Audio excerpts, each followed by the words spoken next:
Last session, you limped into wind-blasted Bryn Shander and sought refuge in the North Look Tavern.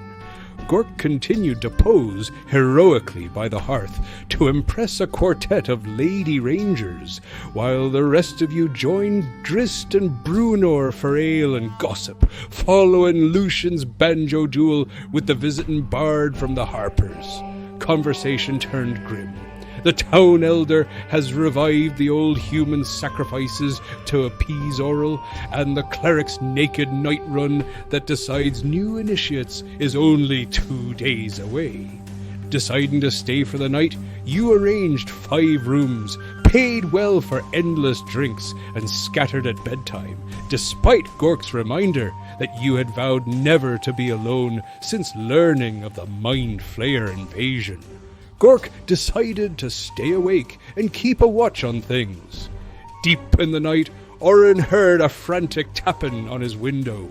Peering out, he spotted the Harper bard, the man clutching at his throat before collapsing in the snow.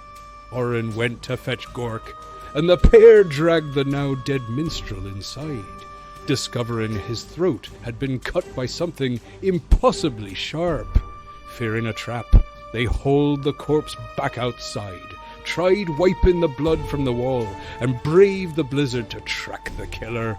Deeply suspicious of Orin, Gork made sure he stayed behind the halfling and kept him in sight at all times, sometimes at halberd point.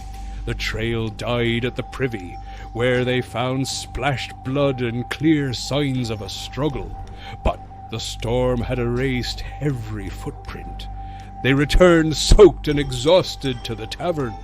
Orin wrapped the bard's cut throat with a towel, then climbed back into his room, scattering caltrops and rearranging furniture to deter unseen stalkers.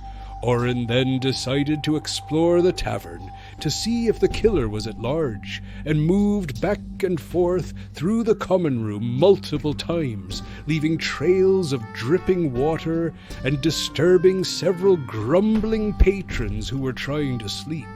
At dawn, you were awoken by the tavern cook screaming. Rushing to see what the commotion was about, you found her pointing, petrified, at crows plucking an eyeball from the bard's body, throat wrapped in a bloody towel, and now half buried by snow. The town guards converged, herding everyone to the common room, and began questioning. Ranger witnesses confirmed the victim was a Harper, last seen humiliated after Lucian had claimed his loot and coins as the spoils of the Mushel duel.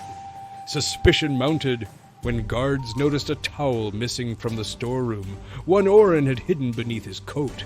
Pressed for answers, he confessed only to stealing a towel, not murder, but the locals muttered both about his suspicious behavior during the night and the penalty for theft: public sacrifice. With a blizzard still howling, you now sit under hard stairs, facing interrogation in the largest town of 10 towns, while whispers of Auril's cruelty grow louder. Whether you clear your names, expose a hidden killer, or end up on the goddess's altar will hinge on your next move.